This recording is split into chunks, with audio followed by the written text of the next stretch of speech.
নমস্কার, এই ভিডিওটিতে আপনাদের প্রত্যেককে স্বাগত জানাই। আপনারা কখনো না কখনো এরকম অভিজ্ঞতার কথা শুনেছেন বা নিজেরাও এই অভিজ্ঞতার সম্মুখীন হয়েছেন যে একজন মানুষের শ্বাসনালীতে কোনো কঠিন বস্তু আটকে গিয়ে তার তৎক্ষণাৎ মৃত্যু ঘটল, এবং আমাদের ভূমিকাটা এক্ষেত্রে হয়ে যায় নীরব দর্শকের মতো। কিন্তু এই অবস্থায় একজন মানুষকে কি করে বাঁচানো সম্ভব সেটা প্রথম আবিষ্কার করেন ডক্টর হেনরি জে হেমলিক। তার নাম অনুসারে এই প্রক্রিয়াটাকে বলা হয় হেমলিক প্রক্রিয়া বা হেমলিক ম্যানুভার। শ্বাসনালীতে আটকে গেলে একটা মানুষের এটাই কিন্তু তার জীবনদায়ী চিকিৎসা, এটাকে প্রাথমিক চিকিৎসাও বলা যাবে না, এটাকে একদম জীবনদায়ী চিকিৎসাই আমরা বলবো। এই প্রক্রিয়াটা করলে একটা মানুষ বেঁচে যাবে, কিন্তু এই প্রক্রিয়াটা করার জন্য আমরা কিন্তু ওই মানুষটাকে কোনো হাসপাতাল বা নার্সিংহোমে ভর্তি করতে পারবো না। কারণ আপনি জেনে রাখুন, এই অবস্থায় একটা মানুষের 4 মিনিটের মধ্যে মৃত্যু ঘটে। তাই আসুন আমরা এই ভিডিওটাতে জেনে নেব যে একজন মানুষের শ্বাসনালীতে কোনো কঠিন বস্তু আটকে গেলে কেন তার শ্বাসরোধ হয়, এবং এক্ষেত্রে লক্ষণগুলি কি কি, আমরা কি করে বুঝবো যে তার শ্বাসনালীতে আটকে গেছে, এবং তারপরে আমরা তার কি চিকিৎসা করব।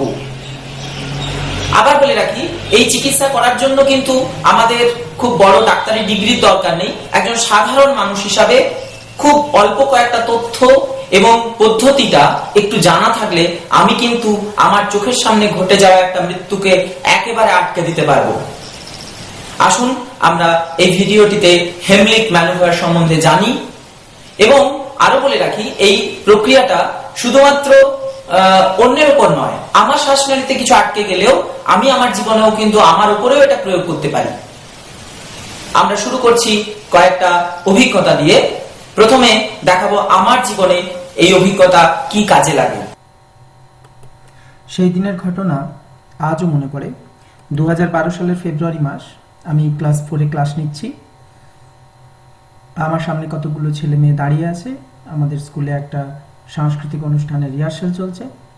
হঠাৎ দেখি শীতল তার হাই বেঞ্চে উঠে এবং তার হাত পা প্রসারিত করে তার চোখগুলো যেন পুরো বেরিয়ে আসছে এবং আমাকে ইশারা করে ডাকার চেষ্টা করছে।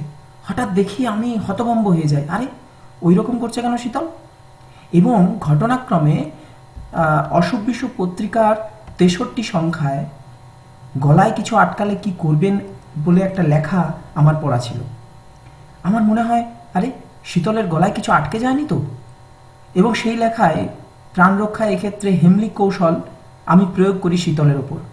প্রয়োগ করতেই ও খক করে কাশে, এবং কাশির সাথে এই দেখুন এইটুকু একটা টুকরো ওর মুখ থেকে বেরিয়ে আসে এবং তারপরে ও করে শ্বাস নেয়।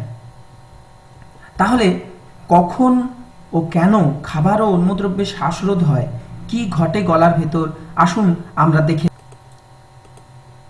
আমরা যদি আমাদের মুখের গঠন এবং খাবার কেমনভাবে আমাদের শরীরের মধ্যে যায় আর তার সাথে ফুসফুসে বাতাস যায়, এই দুটো রাস্তায় কিন্তু গলার মধ্যে দিয়ে গেছে, সেইগুলোর গঠন যদি আমরা একটু দেখে নিই তাহলে দেখতে পাবো যে খাবার গেলার সময় খাবারটা কিন্তু যেতে হবে, এই পেছনের রাস্তাটা হচ্ছে খাদ্যনালী আর সামনের রাস্তাটা হচ্ছে ফুসফুস।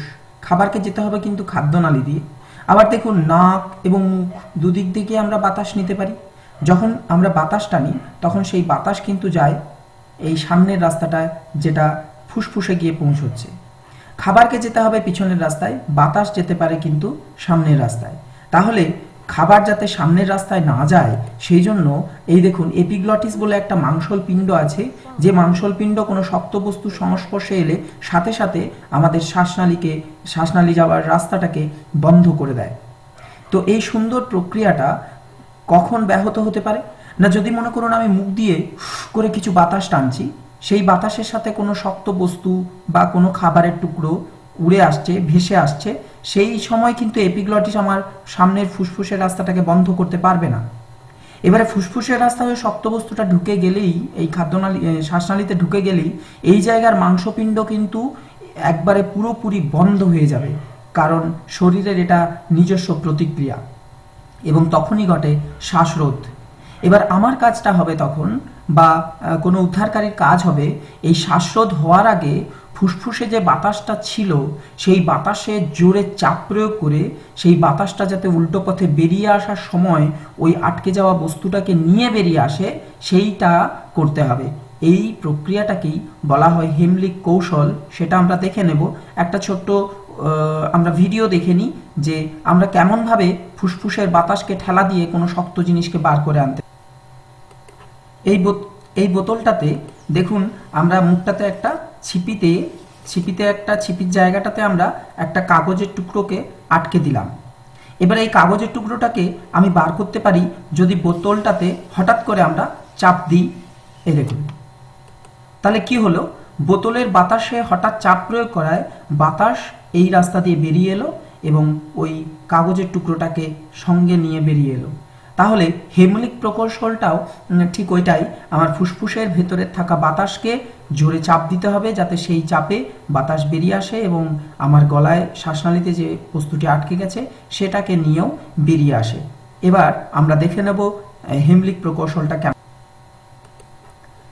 দেখুন এই ভিডিওটিতে এনাকে জিজ্ঞেস করা হচ্ছে যে হেমলিক প্রকৌশলটা কেমন। এটা আমরা ইন্টারনেট থেকে পেয়েছি ভিডিওটা। তো এখানে উনি বলছেন যে যদি মানুষটি কাশেন তাহলে বুঝতে হবে যে তার শ্বাসনালীতে কিছু আটকে গিয়েছিল, কিন্তু তিনি কেশে সেটা বার করে দিতে পেরেছেন। সেই সময় কিন্তু তাকে আপনি উৎসাহিত করুন যে আপনি কেশে যান। কিন্তু যদি তিনি না কাশেন এবং তার পুরো শ্বাসরোধ হয়ে গেছে, তখন শুরু করতে হবে হেমলিক কৌশল। তো সেক্ষেত্রে প্রথমে মানুষটিকে বলতে হবে যে আমি আপনার পিছনে থেকে আপনার পেটে দু হাত দিয়ে চাপ দেব। এখানে জামাটা খোলার কারণ শুধু পজিশনটা দেখানোর জন্য।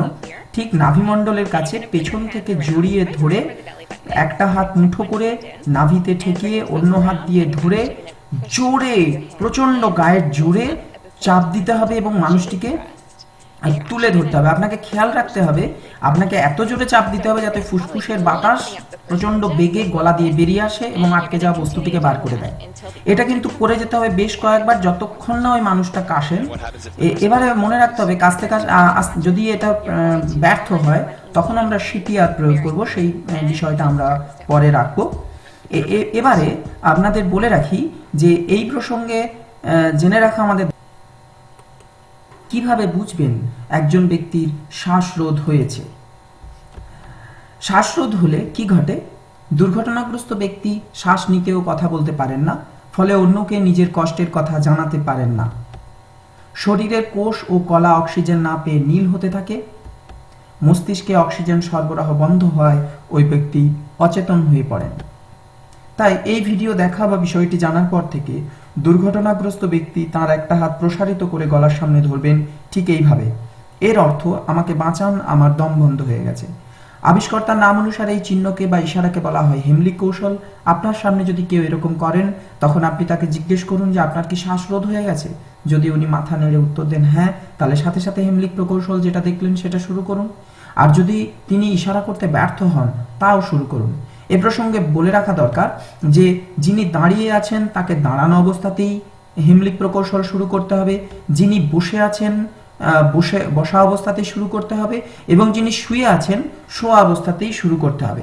এখানে বন্ধুরা একটা জিনিস দেখুন, শুয়ে থাকার সময় আমরা যদি উদ্ধারকারী ব্যক্তি যার শ্বাসনালীতে কিছু আটকে গেছে তার থেকে আয়তনে ছোট হন, বয়সে ছোট হন, আকারে ছোট হন, তাহলে কিন্তু এই রকম ভাবে হেমলিক প্রকৌশল করতে হবে। তার উপর বসে, কোমরের উপর বসে দুহাত দিয়ে প্রচন্ড জোরে চাপ দিতে হবে যাতে ফুসফুসের বাতাসের ঠেলায় ওই বস্তুটি বেরিয়ে আসে। দুর্ঘটনায় যদি কোনো শিশু এই অবস্থায় পড়ে তখন তাকে এইভাবে কোলের ওপর বসিয়ে তার পেটের ওপরে চাপ দিতে হবে যাতে তার চাপে শরীর থেকে ওই টুকরোটি। আপনি নিজে যদি কখনো এইরকম অবস্থায় পড়েন তখন কি করবেন না, তখন এরকম চেয়ার বা কোনো শক্ত জায়গায় নিজের পেটে ঠেকিয়ে জোরে চাপ দিন যাতে ফুসফুসের বাতাসের ঠেলায় ওই বস্তুটি বেরিয়ে আসে। এবার আসুন বন্ধুরা, আমরা একজন মানুষ যিনি এই হেমলিক প্রকৌশল কিভাবে তার জীবনে প্রয়োগ করতে পেরেছিলেন তার অভিজ্ঞতার কথা জেনে নিই। আমি হেমলিক ম্যানুভার সম্বন্ধে আগে জেনেছিলাম, তো ব্যাপারটা আমার অভিজ্ঞতার মধ্যে ছিল। তো একটা ঘটনা খুব আমার ঘটে গেছে জীবনে, যেটা ছিল একদিন আমি খাচ্ছিলাম আর বাবা সে সময় বাথরুমের ভিতরে স্নান করছিল। তো বাবা স্নান করার সময় একটু নাকে মুখে জল নেই, হ্যাঁ, তো আমি হঠাৎ করে বাথরুমের দরজা খোলার শব্দ পেলাম। আর একটু যে কেমন হাঁসফাঁস শব্দ পেলাম। তো আমি উঠে গেলাম, উঠে গিয়ে দেখলাম যে বাবার চোখ মুখ লাল হয়ে গেছে আর বাবা কোনো কথা বলতে পারছে না। তখন আমি বুঝে গেলাম যে বাবার নিশ্চয়ই কিছু আটকে গেছে গলাতে। তো সঙ্গে সঙ্গে আমি বাবাকে গিয়ে ধরলাম আর পেছন থেকে ঠিক পেট আর বুকের মাঝখানে বেশ কয়েকবার চাপ দিলাম। চাপ দেওয়ার পর কিছুক্ষণ পরেই মানে আমার মুখ থেকে ওই একটা কফের মতো জিনিস বেরিয়ে গেল। দিয়ে বাবা বললো ঠিক আছে। এটা আমার জীবনে একটা বিরাট বড় একটা অভিজ্ঞতা।